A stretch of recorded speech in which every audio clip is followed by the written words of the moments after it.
Yeah. All those things. You know, there's a kickboxing association right in Hollywood Boulevard. I've yet to go see it. They have kickboxing. You have seen kickboxing. Oh, yeah, right. I saw it in Thailand personally. I think you kill all these guys, I'm the sure. bantamweight, champion. Yeah. That was one of the stuntmen. Uh-huh. I was sure. Yeah. Well, the problem with them is that they are the John L. Sullivan with their legs. Yeah. I mean, no finesse. No finesse at all. They do actually, I guess if they manage to step in and wrap in the rear of your thigh, and that hurts, and I'm sure that's usually what they try to cause the opponent to completely give up, in that they just actually wrap into a thing. Well, not all of them, they do that. But you can do that when you are stationary, you see, but not when you're constantly moving. That's true. I mean, man. Well, I feel like the Japanese has incorporated the sweeping kick on their Thailand's high kick, and then really somehow you can see the Thailand people when they reach their foot is in the air and then try to kick, and the moment they kick, the Japanese boxer will move in and sweep the foot away or make a judo throw, and poor Thai just having trouble to maintain balance because the kick is too high. That's right. And too obvious. Too obvious, right. Well, that's the whole deal, you see. There's no suddenness, no economy. No suddenness. And there's no actually broken rhythm either. You can see it coming. That's right. That's John L. Sullivan. That's why 80% of the knockout is by hand. By hand, right. That's why this guy, crazy Raymond Adler, making all those things. No, shit. You put him in the ring, man. The boxer would just out of him. Right. So that goes to show you, I mean, Well, okay then. I'm packing right now. Yeah, I know you're busy, and I just want to be sure I at least have a chance to say hello to you. Thank you. Well, glad to hear your voice again. And, I'm selling my house, I heard Danny told me about, and anything you want me to help you clean or something like that, for instance. Thank you. Then let me know. Well, this time I'm getting the beacon, man. Well, with all this goddamn too much trouble, I just let them do it.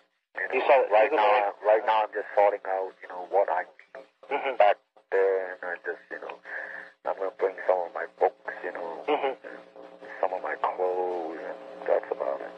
Yeah, you're going to store things, and when you come back, you get another. If I come back, I mean, depending on how the film situation here is, if it is good, then I'm going to buy another house.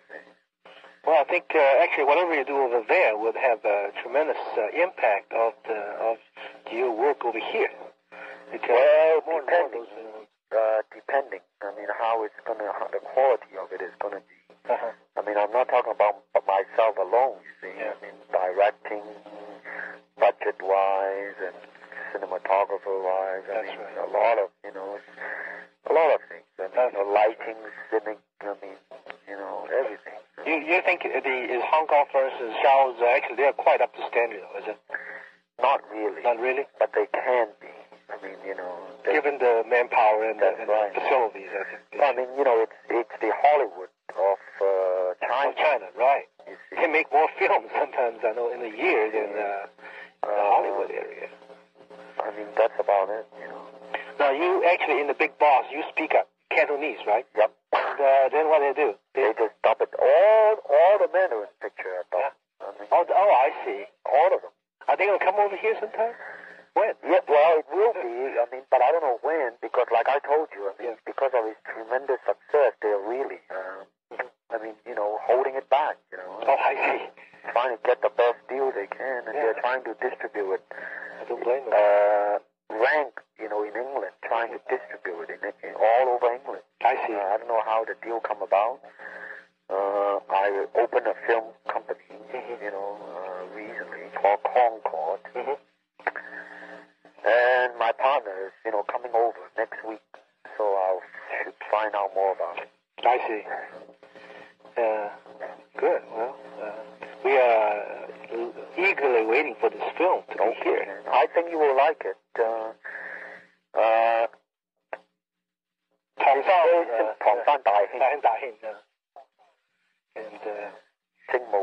精武門, you still in the middle of it, right? That's no, I finished already. I finished already, huh? I died afterwards. Oh, well, that's historical figures. You have no. Huh? I am Falcon God's student. I see. You see, I'm not Falcon God himself. Uh-huh. That is more interesting because Falcon God is, you sort of limited because, you got to follow what the history goes. Yeah. So I'm actually portraying his student. Oh, portray his student. Yeah, and it's very interesting because I fought with the Japanese and the Russians and all that. Just like Falcon God. Uh-huh. And the fight scenes are, really tremendous. I mean, I like them myself. So you can imagine if I enjoy them. So the regular people, should really take them. Do they all fight in their own style? Russian, for instance, like the Russian wrestling. No. The Russians fight, like karate and all this boxing, wrestling, everything all together. And I bite him and everything. Shit, man, all help. At the end, Joe guy, at the rented area. Yeah. Remember Bangkok? Yeah, that's right. When dogs and Chinese are not allowed in the park and all that.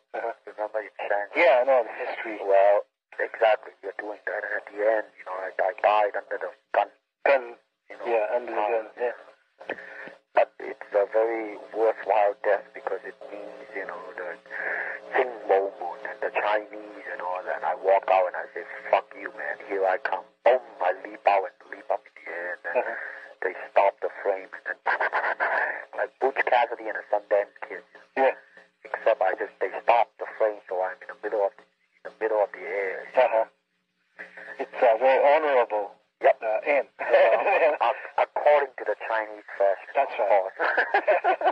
And the audience will eat it up. I know that.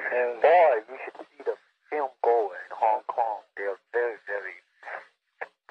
They're too much. They're too much. I mean, when they don't like it, they just say, "Deo la ba di mui ga," like that. Yeah. When they like it, they clap their hands. They clap their hands. That's what it is. Well, I think you're going to have more films coming up in that same idea and more higher caliber. It is. Yeah. In fact, caliber of. Yeah. The third film, I'm going to Europe to film it. It's about a Chinese, who doesn't know how to speak English and landed in somewhere in a Western country. And where he carries ancient weapon and darts and all that.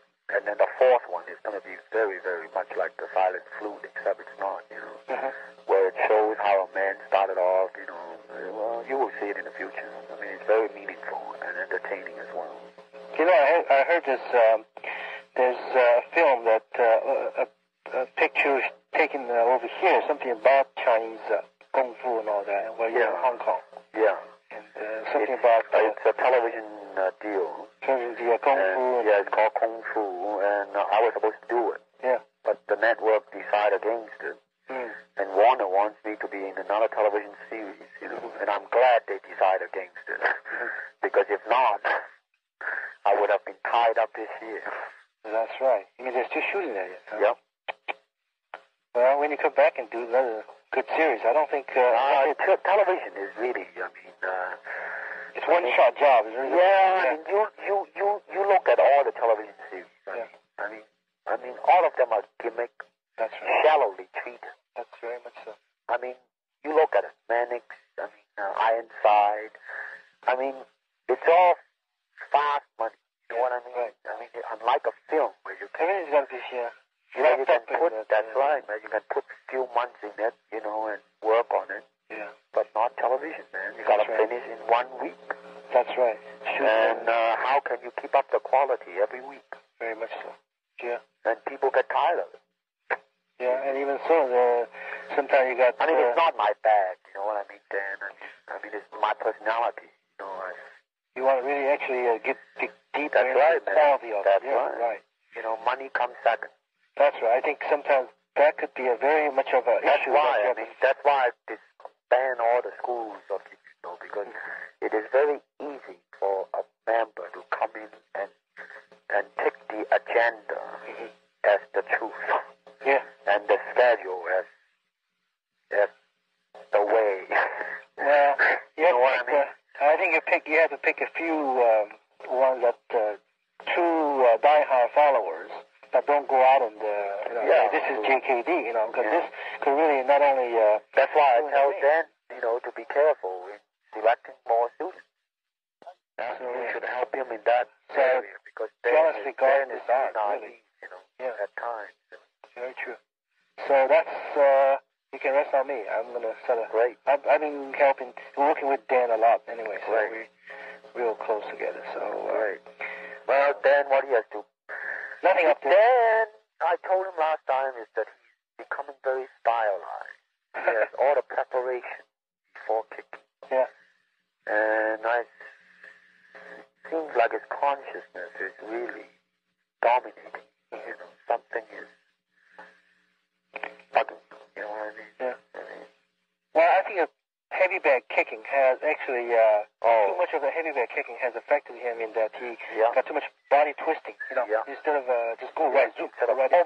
And then get the power and the momentum rather than in the preparation prior to that. And I guess you can kick heavy bag that way, but you cannot kick opponent that way. Yeah. Well, his instep, I think he was checking because his toe touching first instead of flat. Yep. So he's working on it real hard. And we sort of had a taste of it, and we'll try to not getting too much heavy bag, rather get the suddenness of movement. And just a few of us are going to work on it. Yeah. So, well, if you have any other, before you leave, any training session or something. Training session? I'll be so goddamn busy. Well, anyway. But, wait a minute. Want to see you personally too. So okay, man. Okay, so let's see now. I'll say it'll be another year or so before you come back. And yeah. Well, anyway, I have your phone number. So if anything should happen, I'll give you a call. Okay. Okay. You'll come over just a few minutes. It's satisfying. Great. Good talk to you, Bruce. Same here, man. Well, take care now. Thanks for calling, Dan. You're welcome. Thank you. Bye-bye.